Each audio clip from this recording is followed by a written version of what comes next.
এই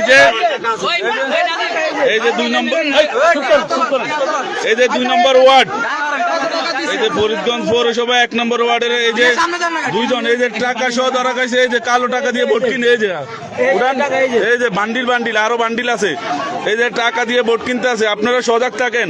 এই চিংড়ি মাছের কর্মী এগুলা, ওরা টাকা দিয়ে আমাদের সাজানো বাগানকে নষ্ট করতে চাইতেছে। এই যে আমরা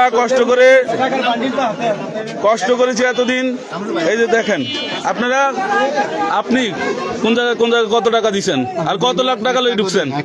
কি 1 টাকা দেন? এই যে লাখ লাখ টাকা দেখা যাইতেছে, কি লাগে দেন না? আপনি করে হাতে নাতে ধরছে তো ফোলা পাইনি, ঠিক না? ফোলা পাইনে ধরি তো আম করে খবর দিছে। এই যে দেখেন ওনারা আমাদের এই যে ভোট কিনতে আছে, ভোট এই যে জায়গা কালো টাকা দিয়ে, এই যে টাকা দেখেন, এই যে টাকা দেখেন, টাকা এনে রাখেন, এমনি দেখেন, এই যে